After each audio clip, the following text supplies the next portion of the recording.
ವೀರಪುರದಲ್ಲಿ ಶ್ರೀಕೃಷ್ಣ ಸಂಧಾನ ನಾಟಕ. PN ಕೃಷ್ಣಮೂರ್ತಿ ಹಾಸ್ಯ ಚಟಾಕಿ, ಭರವಸೆಗಳ ಸುರಿಮಳೆ.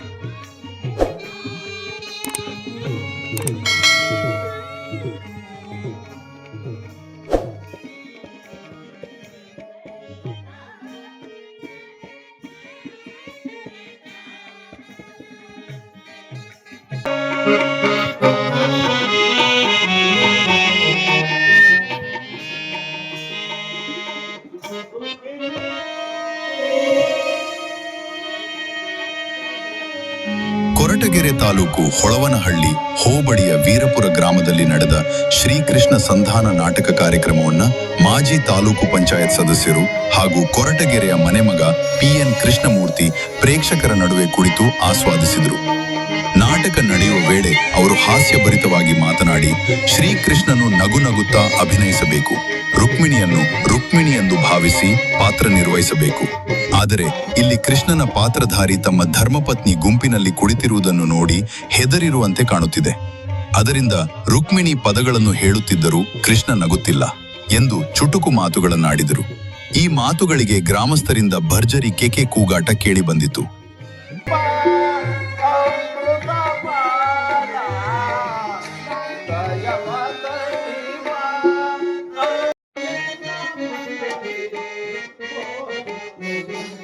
ಈ ಸಂದರ್ಭದಲ್ಲಿ ಮಾತನಾಡಿದ ಅವರು, ಸಮಾಜ ಸೇವೆಯ ಭಾಗವಾಗಿ ಮಾವತ್ತೂರಿನಲ್ಲಿ ಸಮುದಾಯ ಭವನಗಳನ್ನು ನಿರ್ಮಿಸುತ್ತಿದ್ದು, ಮುಂದಿನ ದಿನಗಳಲ್ಲಿ ಪ್ರತಿ ಹೋಬಳಿಗೆ 2 ಸಮುದಾಯ ಭವನಗಳನ್ನು ಕಟ್ಟುವ ಯೋಜನೆ ಹೊಂದಿರುವುದಾಗಿ ತಿಳಿಸಿದರು. ಬಡವರು ತಮ್ಮ ಸಮಸ್ಯೆಗಳಿಗೆ ತಮ್ಮನ್ನು ಸಂಪರ್ಕಿಸಿಕೊಳ್ಳುವಂತೆ ಮನವಿ ಮಾಡಿದರು. ಅದೇ ವೇಳೆ ಸಮುದಾಯ ಭವನ ಉದ್ಘಾಟನೆ ಸಂದರ್ಭದಲ್ಲಿ ಸುಮಾರು 10,000 ಮಹಿಳೆಯರಿಗೆ ರೇಷ್ಮೆ ಸೀರೆ ಹಾಗೂ ಬಾಗಿನ ನೀಡುವ ಕಾರ್ಯಕ್ರಮವನ್ನು ಹಮ್ಮಿಕೊಳ್ಳಲಾಗಿದ್ದು, 5,000 ಪುರುಷರಿಗೂ ಬಟ್ಟೆ ವಿತರಣೆ ಮಾಡುವ ಯೋಜನೆ ಇದೆ ಎಂದು ಘೋಷಿಸಿದರು.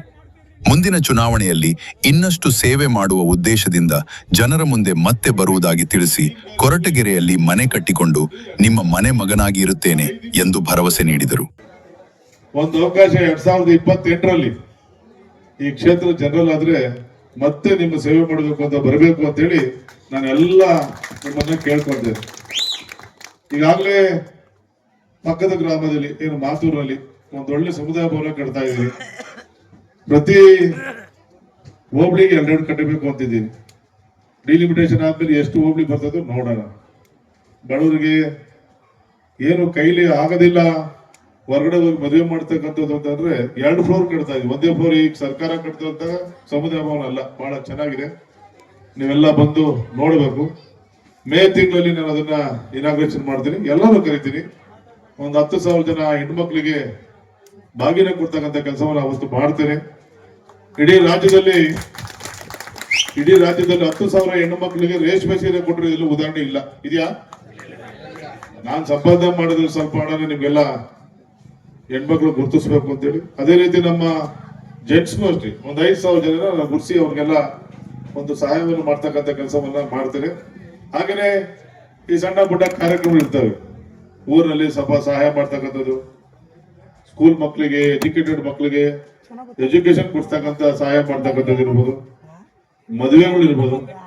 ಈಗ ನಮ್ಮ ನಾಟಕದ ಕಂಪ್ಲೀಟ್ ಎಷ್ಟೊಂದು 3-4 ದಿವಸ ಮುಂಚೆ ಬಂದ್ರಲ್ವಾ, 4 ದಿವಸ ಮುಂಚೆ ಬಂದು ನೀವು ಬರ್ಬೇಕು ಸರ್ ನಮ್ಗೆ ವೀರಾಪುರಕ್ಕೆ.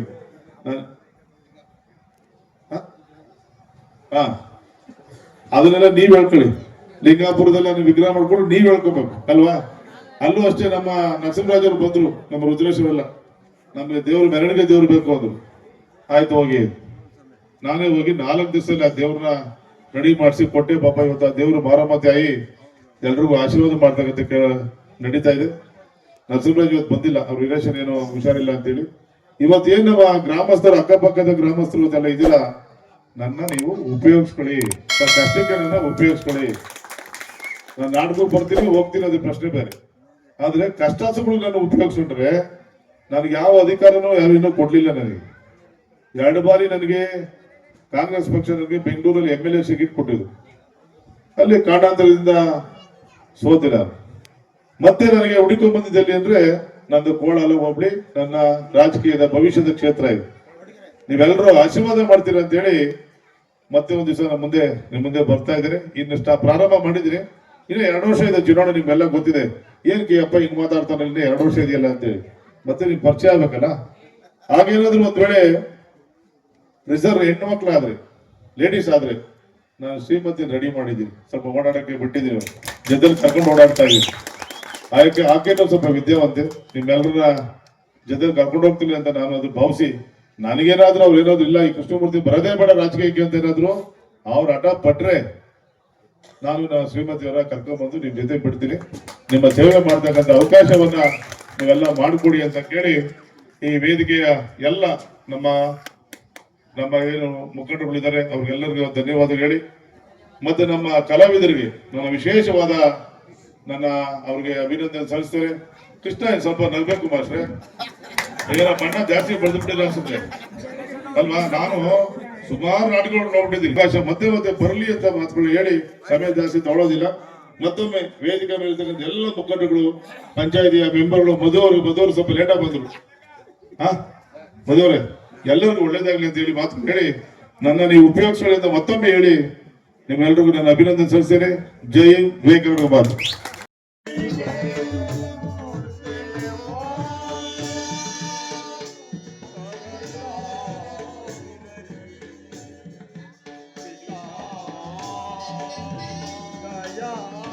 ಅದೇ ದಿನ ಕೋಳಲ ಹೋಬಳಿಯ ಕಾಟೇನಹಳ್ಳಿ ಗ್ರಾಮದಲ್ಲಿ ನಡೆದ ರಾಮಾಯಣ ನಾಟಕವನ್ನು ಪ್ರೇಕ್ಷಕರಂತೆ ಕುಳಿತು ವೀಕ್ಷಿಸಿದ ಅವರು ದಶರಥನ ಪಾತ್ರಧಾರಿಯ ಅಭಿನಯವನ್ನು ಮೆಚ್ಚಿ ಕಲಾವಿದರಿಗೆ ಅಭಿನಂದನೆಗಳ ನುಡಿಮುತ್ತುಗಳನ್ನು ಅರ್ಪಿಸಿದರು.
ನಮ್ಮ ಎಚ್ಕೆರೆ ಮತ್ತೆ ಕಾಟೇನಹಳ್ಳಿ ಈ ಜಿಲ್ಲೆಯಲ್ಲಿ ಹೈಯೆಸ್ಟ್ ಜನ ಮಾಸ್ಟರ್ಗಳು, ತಹಸೀಲ್ದಾರು, ಪೊಲೀಸ್ ಇಲಾಖೆ ಎಲ್ಲ ಇಲಾಖೆ ಇದ್ದಾರೆ. ಇಡೀ ತಾಲೂಕಲ್ಲಿ ಓಡಾಡ್ತಾ ಇದ್ದೀವಿ. ನಾನು ಮೊನ್ನೆ ದೊಡ್ಡಮ್ಮ ದೇವರು ದೇವಸ್ಥಾನ ಕೊಟಗೇರಿ ಹತ್ರ ನಾನು ಅಲ್ಲಿ ಹೋದಾಗ 3 ದಿನ ಹೋದೇನೆ. 3 ದಿವಸನೂ ಕುರುಕ್ಷೇತ್ರನೇ. ಈ ಕಲೆಗೆ ಜಾಸ್ತಿ ಬೆಲೆ ಕೊಡ್ತಕ್ಕಂಥ ಜನ ನಮ್ಮ ಜಿಲ್ಲೆಯಲ್ಲಿ ಬಹಳ ಜನ ಇದ್ದಾರೆ. ಏನ್ ಕೇಳ್ತಾ ಇದ್ದೀನಿ ಅಂತಂದ್ರೆ, ನಾನು ಹೇಳಿದೆ ವೇದಿಕೆ ಒಳಗಡೆ ಕೂರಿಸಿ ನನ್ನ ಕೂರಿಸ್ಬಿಟ್ಟು 2 ನಿಮಿಷ ಕಳಿಸ್ಬೇಡಿ, ವೇದಿಕೆ ಮೊಮ್ಮಗದ ನನ್ನ 5 ನಿಮಿಷ ಕೂರಿಸಿ ನಾನು ಈ ನಾಟಕ ನೋಡ್ಕೊಂಡು ಹೋಗ್ತೀನಿ ಅಂತ ಹೇಳಿದೆ. ನಿಜವಾಗ್ಲೂ ಹೇಳ್ತೀನಿ, ಬಹಳ ತುಂಬಾ ಚೆನ್ನಾಗಿ ಮೂಡ್ ಬರ್ತಾ ಇದೆ ನಾಟಕ. ದಶರಥನ ಪಾತ್ರದಲ್ಲಿ ನಿಜವಾಗ್ಲೂ ನಾವು ನೋಡಿಲ್ಲ. ದಶರಥನ ಯಾರು ನೋಡಿಲ್ಲ. ಕಣ್ಣೀರು ಬರುತ್ತೆ, ಅಷ್ಟು ಚೆನ್ನಾಗಿ ಪಾತ್ರ ಮಾಡ್ತಾ ಇದಾರಲ್ಲ. ಏನ್ಕೆ ಹೇಳ್ತೀನಿ ಅಂದ್ರೆ, ಇಲ್ಲಿ ವಿದ್ಯಾವಂತರು ಜಾಸ್ತಿ ಇದ್ದಾರೆ.